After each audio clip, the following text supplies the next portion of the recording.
Regardez cette bouche. Pas de mâchoire, pas d'yeux dans l'axe. Juste un cercle parfait de dents concentriques, conçu pour une seule chose, se visser dans la chair et ne plus lâcher. Dans quelques minutes, vous allez voir cet animal perforer le blindage d'un esturgeon, l'un des poissons les plus cuirassés de la planète, et vider son hôte de l'intérieur pendant des semaines. Mais avant d'en arriver là, il faut découvrir la ruse. La lamproie marine, un vertébré. Pas un ver, pas un parasite invertébré, un vertébré, l'un des plus anciens de la planète. Elle existe depuis 360 millions d'années. Les dinosaures sont apparus et ont disparu. Elle est toujours là.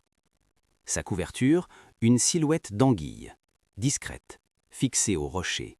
Elle passe la moitié de sa vie larvaire enfouie dans la vase des rivières, filtrée par les sédiments.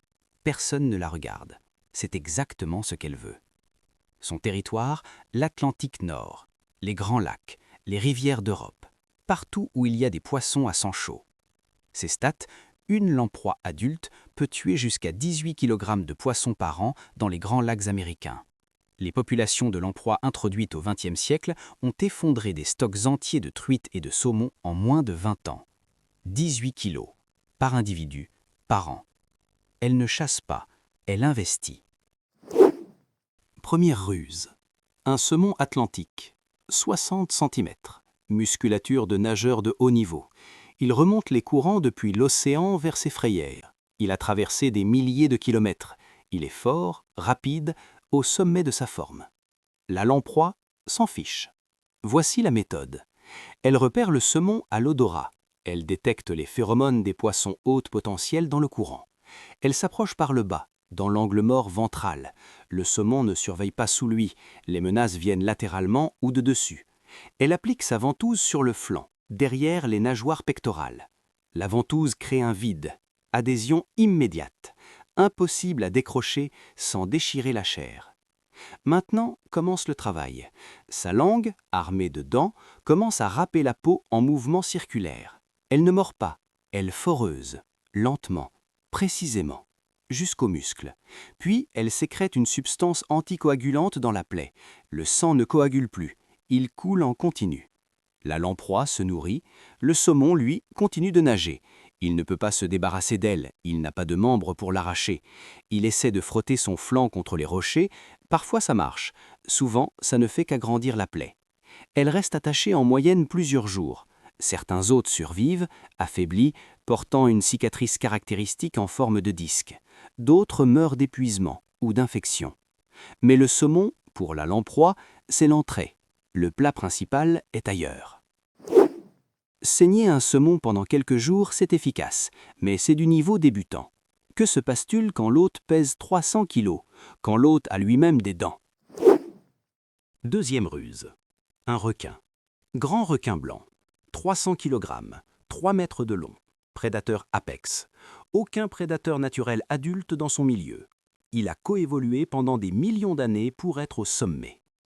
La lamproie l'a dans son carnet d'adresses. Voici le problème posé à la lamproie. Le requin est rapide, pointe à 56 km/h. Sa peau est recouverte de denticules dermaux, des écailles microscopiques orientées vers l'arrière qui réduisent la résistance à l'eau. Accrocher une ventouse dessus, c'est techniquement difficile. Et si le requin sent quelque chose, il plonge en piqué à grande vitesse. La force hydrodynamique arrache la plupart des parasites. La lamproie a résolu ce problème il y a 300 millions d'années. Elle choisit son point d'attache avec une précision chirurgicale. Jamais sur le dos, trop exposé, trop de turbulences. Elle vise la zone juste derrière la nageoire pectorale, côté ventral. C'est le point de moindre résistance hydrodynamique sur le corps du requin. La zone où les tourbillons créés par la nageoire créent une poche d'eau quasi statique. Une bulle calme dans le flux turbulent. Elle s'installe dans cette bulle. La force du courant ne l'atteint plus. Le requin plonge, elle tient. Le requin accélère, elle tient. Le requin se frotte contre le fond, elle tient.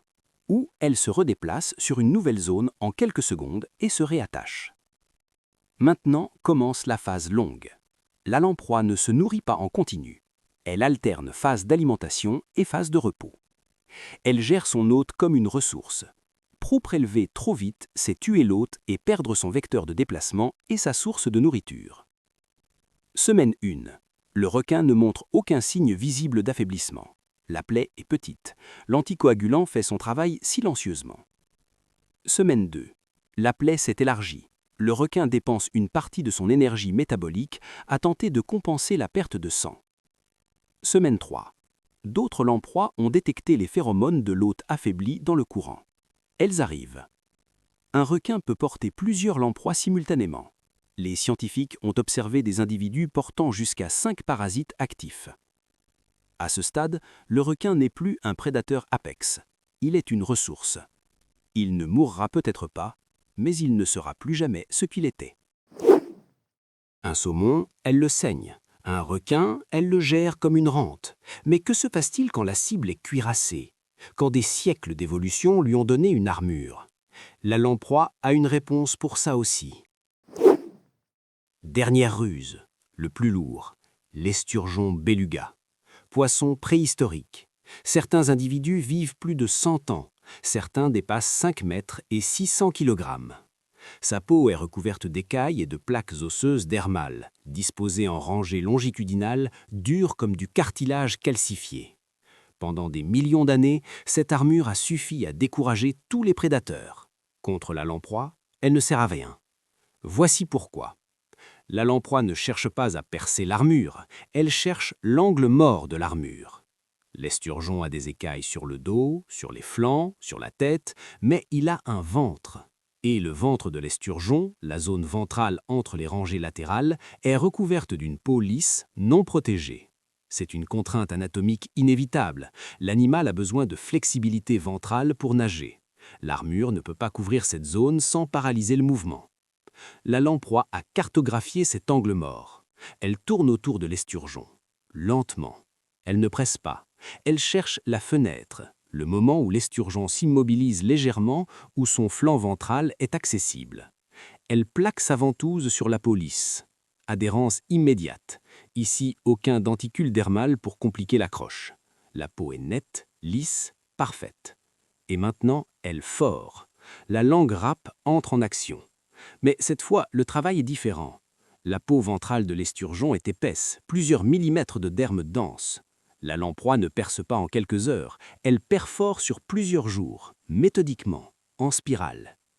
L'esturgeon ressent quelque chose. Il tente de plonger, de s'écraser sur le fond pour écraser le parasite. La lamproie absorbe le choc. Elle tient. Quand la perforation atteint le muscle, la cavité colomique est à portée. C'est là que sont les organes. C'est là que va la lamproie. Certains esturgeons meurent de l'infection secondaire, d'autres survivent avec une cavité abdominale partiellement vidée, une cicatrice en entonnoir visible à travers la peau. L'esturgeon avec une armure conçue par 200 millions d'années d'évolution. La lamproie existe depuis 360 millions d'années. Elle était là avant l'armure. Elle a eu le temps de trouver la faille. Elle saigne un saumon en continu grâce à un anticoagulant qu'elle fabrique elle-même. Elle gère un requin comme une rente sur plusieurs semaines en choisissant la zone de turbulence nulle sur son corps. Elle perfore l'armure d'un esturgeon en trouvant l'angle mort que 200 millions d'années d'évolution n'ont pas su combler. Et quand elle a fini, elle se décroche, elle dérive, elle disparaît dans le courant. Aucune poursuite, aucun combat, aucun risque. La lamproie marine. 360 millions d'années d'existence, survivante de 5 extinctions de masse, prédatrice de superprédateurs, sans mâchoire, sans membres, sans cerveau développé, juste une bouche et le temps. La prochaine fois, on découvre les ruses d'un animal qui ne tue pas ses proies. Il les transforme de l'intérieur et il les laisse vivre le temps qu'il a besoin d'elles.